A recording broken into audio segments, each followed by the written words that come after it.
Pues vamos a hablar de política local y tenemos mucho que contar en esta noche, sobre todo si hablamos de la sesión plenaria correspondiente al mes de noviembre que se celebró en la tarde-noche de ayer. Nos acompaña hoy Cristina Blanco, que es la portavoz de las concejales no adscritas en el Ayuntamiento de Medina. Señora Blanco, buenas noches. Buenas noches, Javier. Bueno, oficialmente ya son concejales no adscritos, ¿no? Porque quiero recordar que hace un mes, cuando vino usted aquí, todavía pertenecía a las siglas de Ciudadanos. Ya somos independientes, somos concejalas no adscritas y se comunicó, como dices, hace más de un mes. Sí.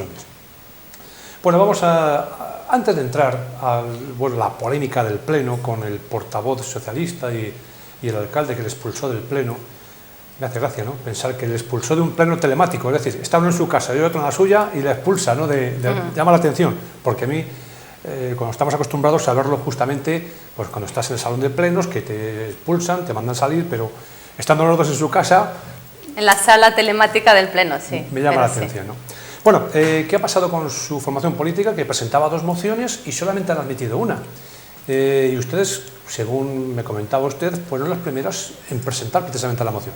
Pues sí, así fue. Presenté 2 mociones, una relativa a la defensa del castellano como lengua vehicular y en defensa de la educación concertada, que hemos visto como desde el Gobierno central se han dedicado a machacarla y atacarla de manera continuada. Y esto no es un tema que no nos afecte a Medina del Campo. En Medina del Campo, como sabes, Javier, hay 3 centros de educación concertada. Hay muchas familias en Medina del Campo que han elegido desde su libertad llevar a estos centros de educación concertada. Y vemos cómo desde instancias superiores se están dedicando, como te he dicho, a atacar permanentemente a la educación concertada. Y es que ayer tengo muy fresco el debate que tuve con la señora de Gana Medina, con la señora Vázquez, que confundía reiteradamente entre la educación privada y la concertada, y no tiene absolutamente nada que ver. Aquí en Medina del Campo no tenemos colegios de educación privada, sí concertada, donde conviven en total integración y armonía todos los niños y todas las familias. Entonces creo que tenemos que defender con rotundidad que todos los papás puedan, desde su libertad, elegir dónde van sus hijos. Yo creo que eso no tiene que ser tema de cuestión, y mucho menos que decir del castellano, Javier. Es nuestra lengua, es la lengua de todos, pero no de todos solamente los españoles, sino de más de 500 millones de habitantes en el mundo. Es de las lenguas más importantes a nivel mundial. Entonces, que nosotros desde España queramos decir que no es la lengua vehicular del Estado me parece una vergüenza, y por lo menos nosotros tenemos que reivindicar y hacer que los municipios de la zona también alcen la voz, porque ya es lo último, que el Estado se negocie y se venda. Esa es una de las mociones que salió aprobada y desde aquí, bueno, agradezco al resto de concejales su apoyo. Y la otra, como bien dices, era una moción que invitábamos al grupo de gobierno a que por fin nos convoque a debatir sobre el estado del municipio. Y no es porque lo diga yo, sino porque es que nuestro reglamento, nuestras normas, dicen que así tiene que ser.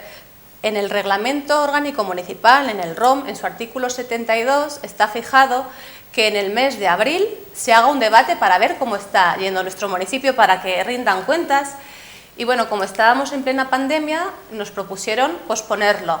Y bueno, entendíamos que sí. Pero claro, posponerlo no es suspenderlo, se tiene que aplazar.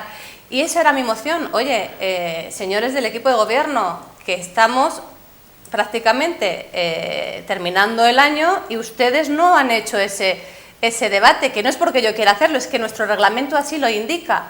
Y bueno, pues el día que se convocó la Junta de Portavoces me dijeron que mi moción referente a rendir cuentas y hacer ese pleno de balance del municipio, que tenía que retirarla, a pesar de, como indicas, fui de las primeras en registrarla. Pero bueno, les dije que bueno, si tenía que hacerlo por cumplir el ROM, lo retiraba, pero que ellos cumplieran también el ROM y convocaran ese debate del estado del municipio, Javier, porque te digo esto porque acabamos de ver como en julio hubo un pacto de gobierno entre Medina Primero y el Partido Popular, donde se aprobaron unos presupuestos llamados presupuestos de contingencia, y siempre digo que de contingencia tienen muy poco, porque unos presupuestos de contingencia sí o sí pasan por ayudar a los sectores más desfavorecidos en el sentido de la pandemia. Y hemos visto como el Ayuntamiento de Valladolid, la Diputación de Valladolid, el Ayuntamiento de Medina de Río Seco, de Arroyo, han llevado un paquete de medidas para ayudar a sus hosteleros, a sus pequeñas empresas, a sus autónomos, ayudar decididamente, ayudar con recursos, que eso yo creo que es la ayuda que necesitan ahora, porque hemos visto cómo les han hecho cerrar la persiana y no están ingresando nada, pero siguen teniendo sus gastos, siguen teniendo que hacer frente a sus pagos y no tienen recursos. Por tanto, yo insistía y he insistido mucho que sí o sí unos presupuestos de contingencia tenía que llevar un plan de liquidez para autónomos y pymes. No lo llevaron, Javier, pero es que tampoco hemos tenido fiestas de San Antolín, tampoco hemos tenido feria renacentista. Y yo les digo, bueno, ya es hora de que me digáis, de que nos digáis al pueblo de Medina del Campo de qué han servido vuestros presupuestos de contingencia y que rindan cuentas. Antes de aprobar los presupuestos del 2021, tenemos que tener claridad en cómo, en qué y cuándo han ejercido los presupuestos del 2020. Me parece que es algo que se tiene que hacer, no escurrir el bulto. Es que no haría ni falta que yo lo llevara en una moción. Tienen que rendir cuentas y es lo que yo he demandado. Pero como dices, no me dejaron presentar esa moción. Según los argumentos que nos han comentado a nosotros, es porque, al ser el grupo minoritario, pues son los que deberían retirar esa moción. Repito, que es lo que nos han contado a nosotros. Yo, bueno, respeto el reglamento y la retiré. Espero que ellos ahora recojan también el reglamento y convoquen ese pleno del Estado del municipio, que tenemos que hablar de cómo están las cosas. Precisamente ayer 8 mociones, iban a ir 9 con la de ustedes. 8 mociones parecen muchas, ¿no?, para una sesión plenaria. También se barajó la posibilidad, a lo mejor, de reducir el número de mociones que se pudieran presentar en los plenos. Bueno, pues yo creo que hay plenos que son 8, otros son 2 y tenemos que tener la flexibilidad de adaptarnos. Quizás 8 sean muchas, pero bueno, pues se hablaron de temas interesantes y bueno, se hace un poco más extenso la jornada plenaria. Pero bueno, cuando hay temas importantes creo que tenemos que dar lo mejor de nosotros mismos y estar el tiempo que sea necesario. Para usted, ayer las 7 mociones restantes eran importantes. La que presentó Gana Medina haciendo referencia a esos contenedores para los tapones de plástico. Las que presentaba, por ejemplo, el Partido Socialista, hablando de las 2, una de ellas para la apertura inminente, inmediata de la piscina cubierta, o por ejemplo las que llevó el grupo de gobierno, precisamente también hablando, bueno, pues de la ayuda, ¿no?, al campo. ¿Creen que son las 8 interesantes? Bueno, empiezo por el principio. Usted ha hablado de la moción que llevó Gana Medina, de los tapones de plástico, y me parece curioso cómo dijeron que la moción en defensa de la concertada y del castellano prácticamente la despreciaron. Dijeron que era una sandez de moción, cuando hemos visto cómo las calles, no solamente de Valladolid, sino de España, se han llenado de gente reivindicando pues esa defensa de la educación concertada. Ella me atacó diciendo que esa moción no tenía sentido. Claro, ya me tocó decirle, o sea, ¿sentido tiene más las suyas de grafitis y de tapones de colores? Yo creo que no estamos para frivolidades, Javier.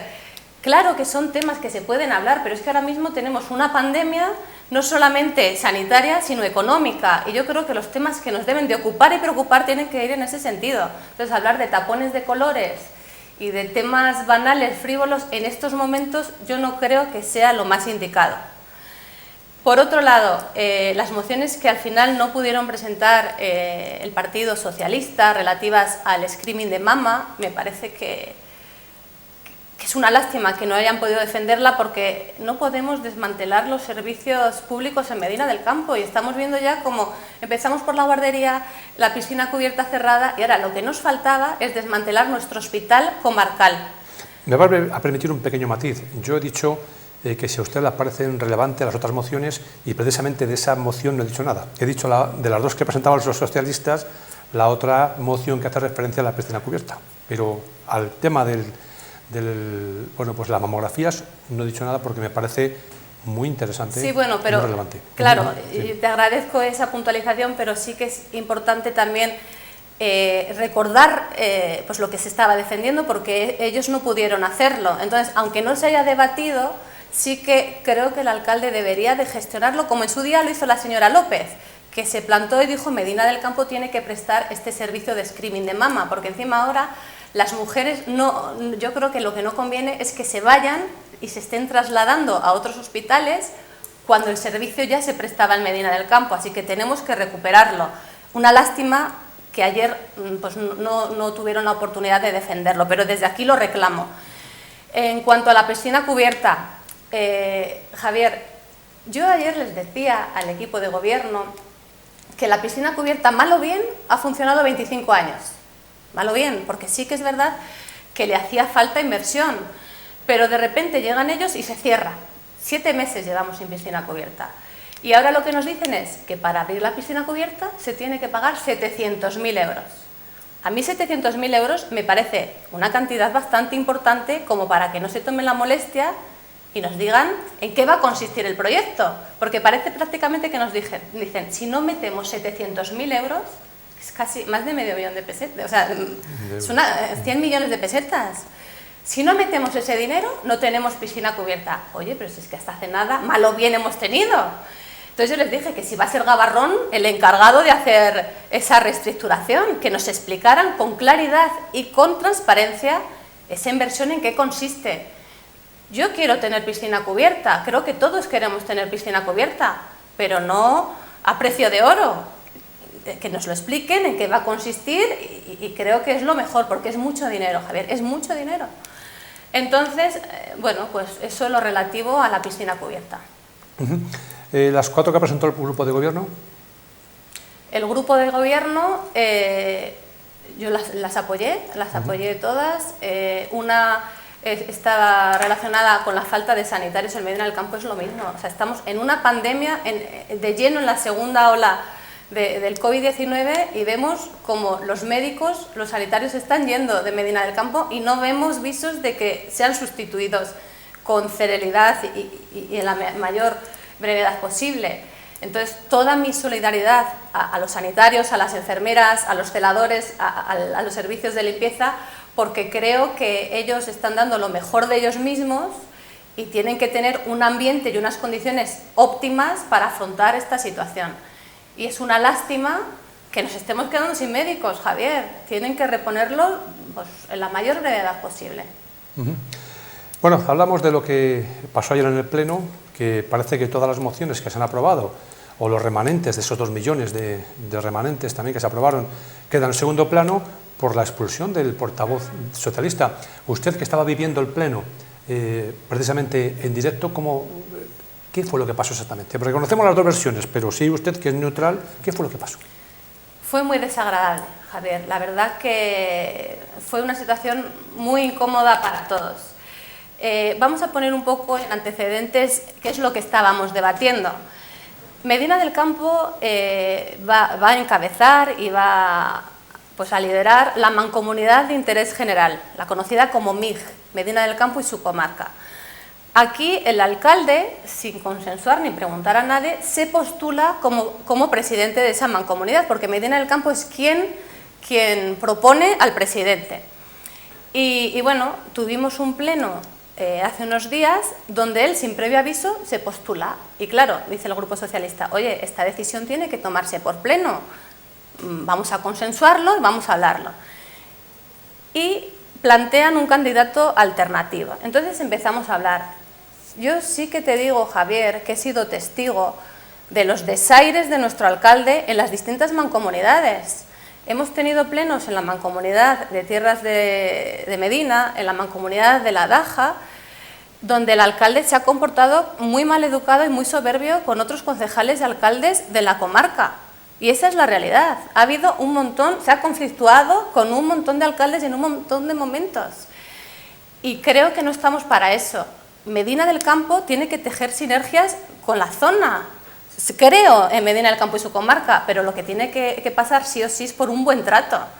Y el alcalde en muchos momentos ha sido muy soberbio con alcaldes de la zona. Yo le dije, usted está acostumbrado a lo mismo, a tratar así a los concejales de su equipo, que lo mismo son sus empleados, pero tiene que tratar con respeto a los concejales de la zona. Y no solamente se ha enfrentado a concejales de otro signo político, sino a sus propios concejales del mismo color político. Ha habido momentos que yo decía, bueno, este alcalde tiene que tranquilizarse, tiene que, no sé, llevar la negociación pues con un poco más, pues no sé, de consenso, de altura, no sé, de talante, y siempre soberbia y muchas fricciones. Entonces ayer se lo recordamos y no le gustó y se puso a insultar al señor Magro. Y la verdad, Javier, podemos tener distintas ideas, pero tenemos que mantener todos el mismo respeto. Yo creo que no estuvo afortunado las palabras del alcalde insultando a Magro y luego expulsándole como le expulsó. Yo creo que se ha equivocado y lo mejor que podría hacer es pedir disculpas. Pero bueno, pues ya cada quien sabrá qué es lo que toca y lo que tiene que hacer y su conciencia, pero eso es lo que pasó. Una vez que se marcharon los socialistas, los componentes del grupo socialista, el pleno siguió con normalidad, sí, con la ausencia de los socialistas, ¿no? Sí, siguió con normalidad, continuamos con nuestras mociones, pero bueno, pues las que presentaba el Partido Socialista se quedaron encima de la mesa porque no pudieron defenderlas. Pues es una lástima de verdad que no hubiésemos podido acudir ayer al pleno, que no hubiese sido presencial, para haber captado con nuestras cámaras todo lo que pasó, porque ahora todo lo que sabemos es lo que ustedes nos cuentan los del Partido Socialista, Partido Popular, y en este caso usted, que yo veo que está en medio, ¿no?, de las dos aguas. No... Tenemos que, a veces nos acaloramos porque, bueno, pues cada uno tiene una opinión o tiene unas ganas o una decisión respecto a temas, pero el respeto, o sea, creo que hay ciertas líneas que no se deben de pasar, y sobre todo porque muchas veces nos ven los vecinos, y creo que tenemos que ser ejemplo. Entonces yo creo que la mejor forma de concluir esta desafortunada intervención del alcalde sería pidiendo disculpas. Nos tenemos que respetar a pesar de que pensemos diferentes. Pues veremos en qué termina todo esto. De momento hay varios comunicados de prensa por ambas formaciones políticas. Bueno, nada, tenemos ahí a la vuelta de la esquina la inauguración de las luces navideñas. ¿Ustedes apuestan por todo lo que es en sí esta fecha, de seguir adelante con ella a pesar del estado de alarma o de pandemia? Yo apuesto porque el espíritu navideño, dentro de nuestras poquísimas posibilidades ya, porque ya hemos visto que las reuniones de Nochebuena, de Navidad, no van a ser como estamos acostumbrados, sea lo más parecido a nuestra realidad y que se mantenga vivo pues esa ilusión, esas ganas, porque recordemos que tenemos pequeñitos en casa y bueno, también por ellos, al final es su infancia y su infancia no va a volver, entonces que vean su municipio bonito, que respiren ese ambiente navideño, creo que lo tenemos que hacer por todos, pero especialmente por ellos. Pero sí me vas a permitir, Javier, ahora que yo creo que es hora ya de que nuestros hosteleros también les impacte un poco ese ambiente navideño, ¿no? Si ponemos la ciudad muy bonita y hay un gran ambiente navideño dentro de las responsabilidades individuales, creo que ellos también deberían de capitalizar esta fecha, porque es una buena fecha para consumir, es una buena fecha pues para un poco que se recuperen de estas semanas que han sido mortales para ellos. Pues precisamente ya ayer hacía un comentario haciendo referencia a su ex compañero de partido, Francisco Igea, que bueno, pues yo le veo que está un poco dubitativo y que no tiene las cosas muy claras, porque el lunes nos comentaba, el martes nos comentaba que bueno, en principio la hostelería puede estar cerrada hasta después del puente. Luego también dice, a lo mejor el día 3 abrimos un poco la mano de cara a la hostelería, y ayer nos dicen que en Ávila y Segovia van a abrirla esta noche ya, a partir de las 0 horas. Por lo tanto, no tiene muy claro por qué camino seguir, ni las cosas claras, va dando un poco bandazos. Sí, lo he seguido, todas esas noticias que señalas, y a mí me parece que debe ser complicado tomar este tipo de decisiones, y además él siendo médico, pero lo que tiene que ser garantía y no dudar es que si por imperativo legal obligas a un sector a que cierre, a que baje su persiana y a que no pueda trabajar, tienes que tener un plan B. Y un plan B pasa por ayudarles directamente. Entonces, yo entiendo que la toma de decisiones sea complicada. Este puente parece que vienen los de otras comunidades, podemos tener peligro, vamos a ser cautelosos. Yo creo que todo el mundo lo puede entender. Pero cuando tomas una decisión de ese calado, de cerrar, de no dejar permitir que un sector tienes que tener un plan alternativo, porque ese sector sigue viviendo, sigue haciendo frente, como te he dicho, a suministros, a seguros, alquileres. ¿Qué van a hacer esas personas? Tienes que tener un plan B, unas subvenciones, unas ayudas, que ellos no les gustaría estar persiguiendo que les ayuden, pero es que no pueden hacer otra cosa, porque no pueden trabajar. Entonces, yo creo que en esa parte es la que se están viendo peor, en el sentido de que tienen que dar una respuesta, dar una salida a estos sectores. ¿No puede ser a lo mejor que el señor Igea actúe como médico en vez de como político, y ahora mismo es político antes que médico, porque su profesión ahora mismo es la de política, siendo el vicepresidente de la Junta de Castilla y León? Se acusa al Salvador Illa, el ministro de Sanidad, de ser filósofo. No, si en vez de ser filósofo fuese médico, cambiaban las cosas. Bueno, que tenemos en la Junta un médico y tampoco la solución. A lo mejor lo que tienen que ser son políticos, ni médicos ni filósofos. Bueno, pero también los políticos deberían de tener una profesión. No deberían, deben de tener. Claro, entonces está bien que sea un político médico, un político filósofo. Aquí el tema es cuando no hay nada más que política. Sí, pero yo creo que en este caso Igea está pensando como médico, no está pensando como político, no piensa la repercusión económica que pueden tener ese sector, sino piensa cómo podemos atajar el estado de salud, cómo podemos atajar pues la pandemia. De esta forma, yo creo que actúa. También creo que, la Junta de Castilla y León, él es el portavoz, pero las decisiones entiendo que las toman entre todos. Entonces parece que es él el único que decide y yo no creo que sea así. Son muchos consejeros, también hay un presidente y entiendo que entre todos llegarán a un consenso de que esas son las mejores medidas. Pero claro, cuando es inevitable comparar con Madrid. ¿Te das cuenta? Han tenido la hostelería abierta y tienen unos buenísimos resultados. Quizás nos pueda servir de ejemplo que la hostelería no son los villanos de esta pandemia. Entonces parece que se les ha indicado, se les ha señalado mucho. A mí me da mucha pena porque tengo presente, me ha venido a la mente ahora un hostelero de aquí de Medina del Campo que cuando pasó todo esto se adaptó corriendo. Biombos, ¿te acuerdas? Invirtió en biombos, separó todo su bar, que es pequeñito, con biombos, hizo la inversión. No, que dentro del local ya no se puede, hizo la inversión fuera. Separó las mesas, me acuerdo, con una vaporeta. Con una vaporeta, cada vez que alguien se levantaba, con la vaporeta que tiene mucho calor. Luego que no, que el gel, ahora le dicen cierra, pero puedes hacer para domicilio. Acondiciona todo. Me da pena, porque parece que es como una prueba de obstáculos. Lo que quieren es trabajar. Si no les dejas, hay que ayudarles para que no sea esto un desierto cuando pase la pandemia, porque ese va a ser el verdadero problema después de todo esto. ¿Cómo ve el futuro de Medina? Es decir, el año 2021, ¿cómo se ve desde el grupo de concejales no adscritos?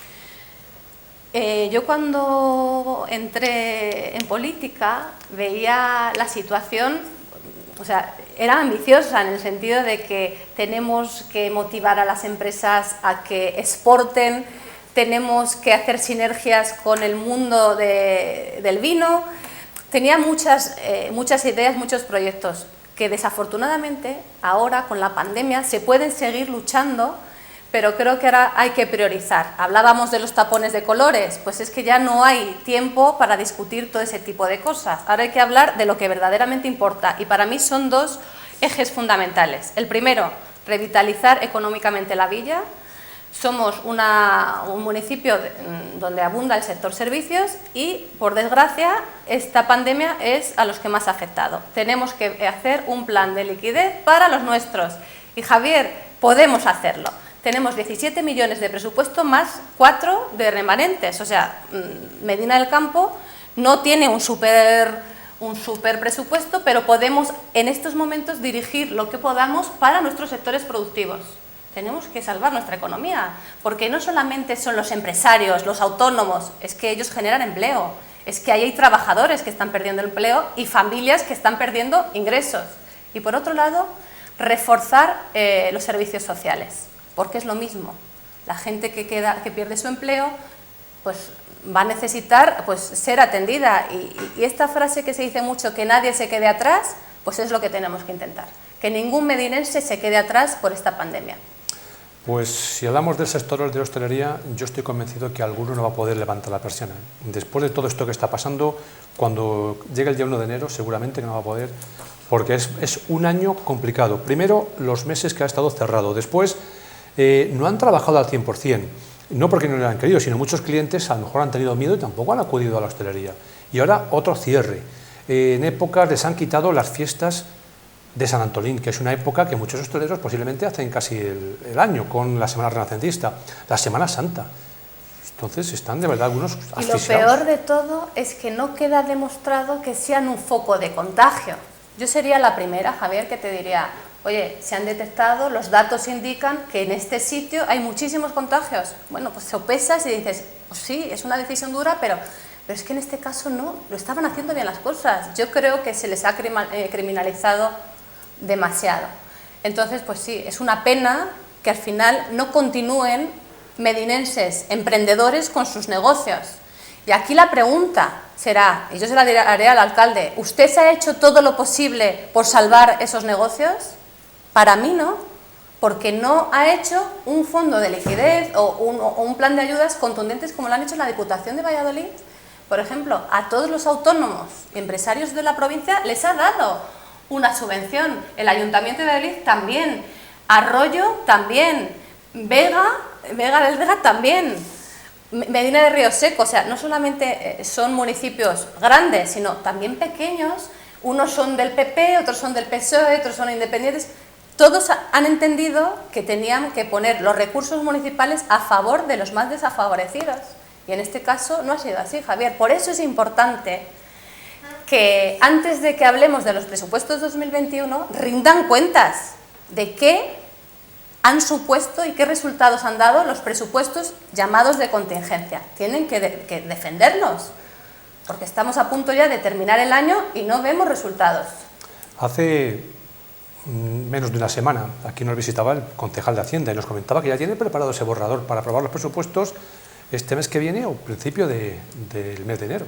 Los presupuestos año 2021, que también van a ser circunstanciales porque entiende que la primera parte del año vamos a seguir todavía en estado de alarma o con la pandemia, ¿eh? Bueno, pues está fenomenal que venga a la tele y diga que ya lo tiene, pero donde tiene que presentarlo es en una comisión de Hacienda o al resto de grupos o de concejales del Ayuntamiento, el borrador de presupuestos a día de hoy, que estamos ya a finales de noviembre, no nos ha presentado ningún borrador. Espero que lo hagan, pero bueno, solamente ha venido a la tele a decirlo. A día de hoy no nos lo han presentado. Según me comentaba, estaba trabajando en ello. Estamos en el mes de noviembre. ¿Qué tal su relación con sus excompañeros, digo, del partido, de Ciudadanos? ¿Qué tal a nivel provincial, a nivel regional? ¿Tiene algún tipo de contacto? ¿Ya se han desvinculado por completo? No tengo ningún contacto, nada. Respeto mutuo, pero bueno, pues ya yo sigo mi camino. ¿Su camino en la política, en este caso, como no ha escrito, va a terminar en algún partido o qué tiene pensado más adelante? El otro día me hiciste la pregunta y te digo la misma respuesta, Javier. O sea, que no ha cambiado nada en ese tiempo, no ha cambiado nada. Nada, no... sigo comprometida con mi labor como concejal. Para mí es un orgullo representar a mi pueblo, es una etapa de mi vida y bueno, Dios dirá. Lo mismo en 2 años digo, la verdad, sí, el otro día, me vas a permitir... Esto es algo personal, pero bueno, el otro día estábamos viendo el Simón Ruiz, en las obras del Simón Ruiz, y David Muriel, que ha sido el promotor pues de la rehabilitación del Hospital Simón Ruiz, dice que desde que entró al ayuntamiento hace 20 años lleva trabajando en conseguir y gestionar recursos. Pues empezábamos a ver las obras. Aquí estaba la cripta de Simón Ruiz, nos explicaba muchos temas y dije, qué bonito poder tener la oportunidad de aprender tantas cosas, que no se nos olvide. Al final, ser concejal tiene sus claros oscuros, pero tener la oportunidad de conocer cómo funcionan las entrañas de un municipio, desde urbanismo hasta cultura, historia, me parece que es una fortuna. Entonces yo es lo que me llevo. Voy a seguir luchando por mi pueblo, como creo que lo estoy haciendo hasta ahora, de manera independiente, y el tiempo dirá. Bueno, por cierto, antes de concluir, hemos conocido que el Ayuntamiento pues, se va a gastar 2.200.000 y pico euros en a decentar diferentes zonas, como es por ejemplo calle Logroño, que es sin duda alguna de las prioridades que tiene que tener el urbanismo, pero por ejemplo también auditorio, cambiar las butacas, otro tipo de actividades y actuaciones. ¿Qué haría usted que no haya propuesto el Partido Popular? Bueno, ¿O está de acuerdo con todas las actuaciones porque son necesarias? Nosotros ayer apoyamos esas inversiones. Sí quiero aclarar, Javier, que se puede utilizar los remanentes porque en su día los defendimos en el Ayuntamiento. Tenemos que recordar que el Gobierno central, el Gobierno de PSOE-Podemos, querían confiscar los remanentes. Eso hay que recordarlo. Al final luchamos, muchos concejales de diferentes ayuntamientos luchamos, ¿por qué no? Porque los remanentes de un municipio se tienen que quedar en el municipio, y más cuando hay tantas carencias. La realidad, Javier, es que Mena del Campo necesita una inversión absoluta. Entonces, bueno, me parece correcto que empiecen por algo, y las calles llevan, sí que lo digo, llevan un plan interesante de saneamiento, de inversión en el embellecimiento de Medina del Campo, y yo estoy de acuerdo, es lo que hace falta. Sí que echan falta, por ejemplo, más inversión en el polígono industrial. Sí van a invertir en una bomba, pero bueno, la verdad que las calles de nuestro polígono no están bien. Y no solamente el polígono industrial, esa parte. ¿Has visto el polígono donde están la zona de la carretera de Valladolid, que es nuestros escaparates de nuestro sector de la madera? Pues no están en condiciones. Es nuestra primera cara cuando alguien viene por esa carretera. Creo que se debe de invertir también en ese sentido. Tenemos que salir, y salir con fuerza. Cristina Blanco, muchísimas gracias. Gracias, Javier.